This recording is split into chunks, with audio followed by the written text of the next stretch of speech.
Hey history buffs and gamers, welcome back to Historically Gaming. Grab your favorite mug because today we're diving deep into the story of a true giant, a company that practically invented the home video game industry as we know it. We're talking about Atari. For many of us, that logo brings back a flood of memories. Whether it's the blocky graphics of Pong, the vector lines of asteroids, or the click of that iconic joystick. But the story of Atari is so much more than just nostalgia. It's a tale of innovation, wild success, a dramatic crash, and a legacy that still echoes in gaming today. So, are you ready to plug in and learn all about it? Let's get started.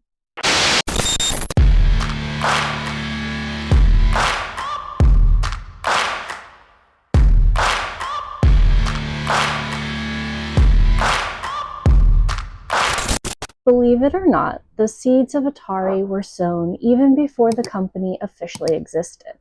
Our story starts with two guys, Nolan Bushnell and Ted Dabney.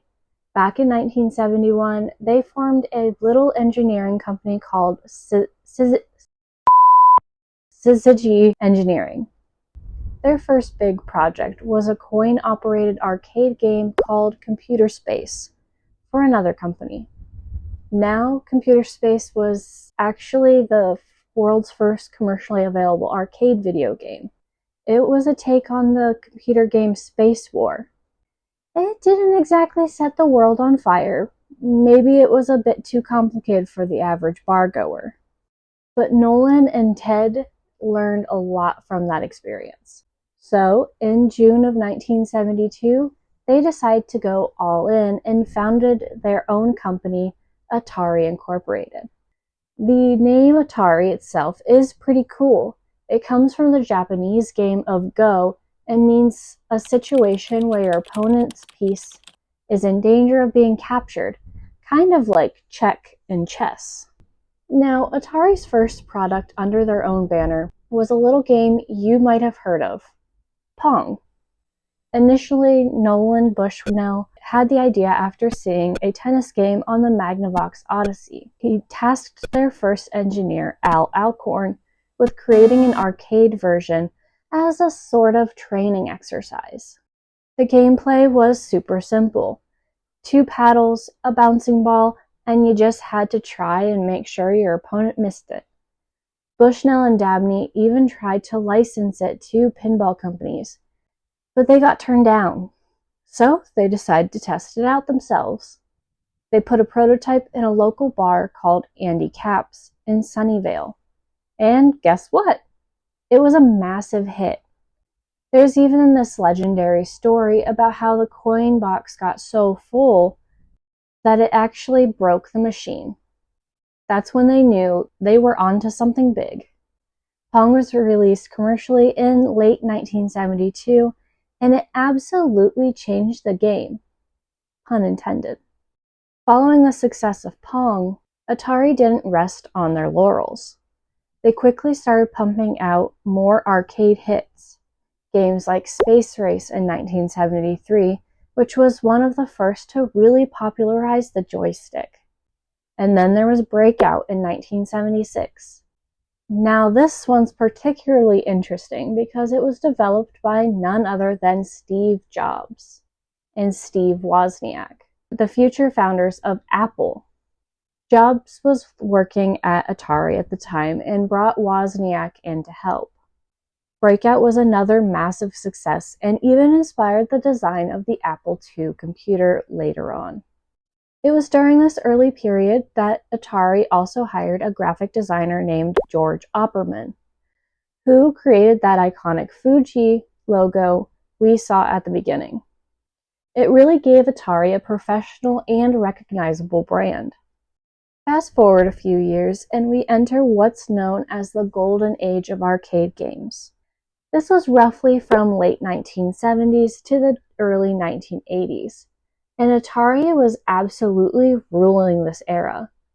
Arcades were popping up everywhere, becoming social hubs for a generation, and Atari had a killer lineup of games. There was Asteroids in 1979, a space shooter with these cool vector graphics that became Atari's best-selling arcade game ever. It was also one of the first to let you enter your initials for the high score. Then you had Centipede in 1981, co-created by Donna Bailey, which was notable for attracting a significant female player base.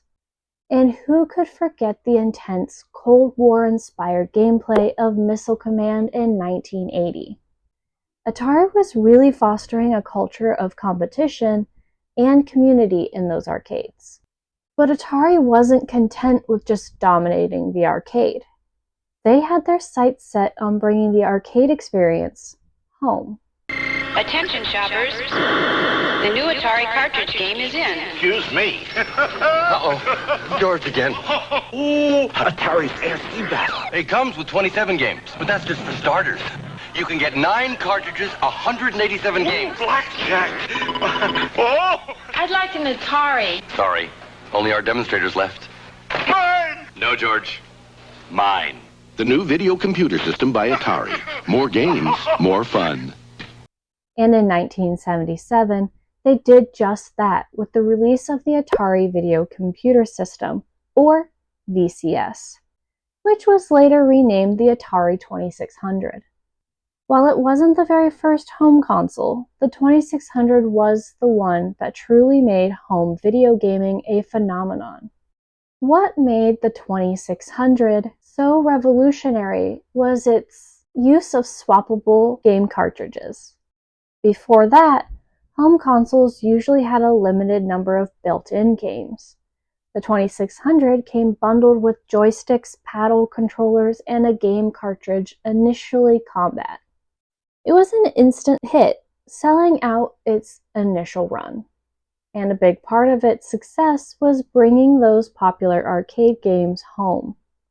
When the home version of Space Invaders came out in 1980, it practically doubled the 2600's sales.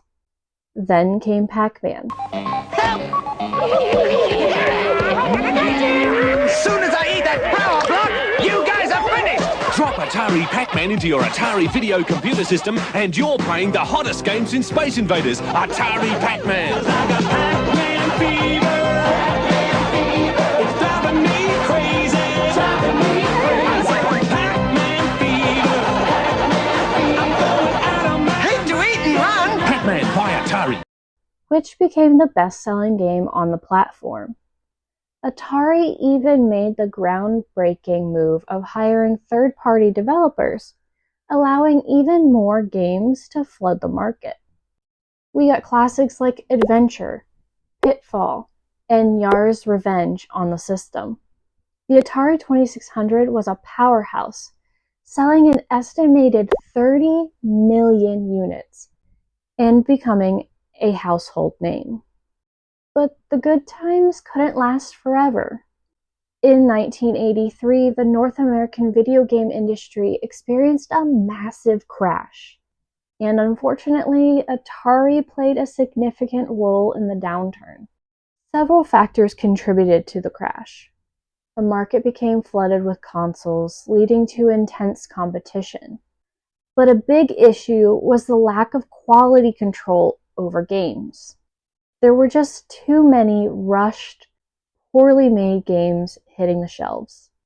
Atari, as the dominant force, took a lot of the blame, especially for infamous titles like the Atari 2600 port of Pac-Man, which was, let's just say, not quite arcade quality. And then there was the legendary flop of the E.T., the extraterrestrial game. The dig for what many call the worst Atari game ever has paid off at a New Mexico landfill. E.T. will soon have a new home. A documentary film crew behind the search for millions of game cartridges of the widely scorned E.T. video game started probing the Alamogordo City dump this morning. And they found what they were looking for. Hundreds of games have been unearthed so far. The E.T. game, described as one of the worst video games ever made, was so bad that Atari gave up trying to sell them, and according to the story, shipped 1 million or more copies to the Alamogordo dump. News 13's Emily Younger was at today's dig. Her report is coming up tonight on News 13 at 10. Retailers were struck with tons of unsold games, and consumer confidence in video games plummeted.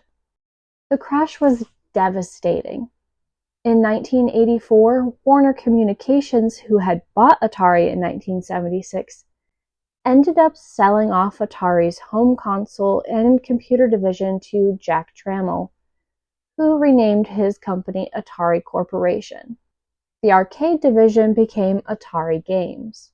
Over the years, the Atari brand has changed hands multiple times. Despite the crash, Atari's impact on the gaming industry is absolutely undeniable.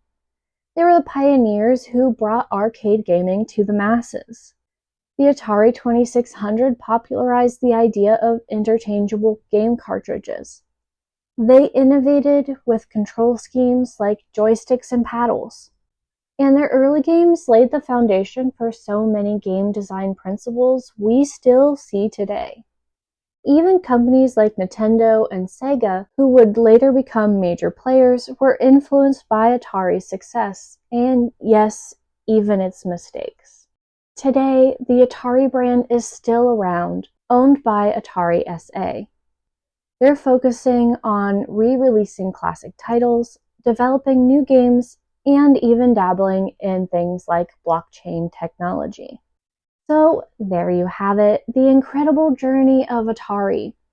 From a simple game about bouncing a pixelated ball to the shaping the entire video game landscape. Atari's story is a wild ride.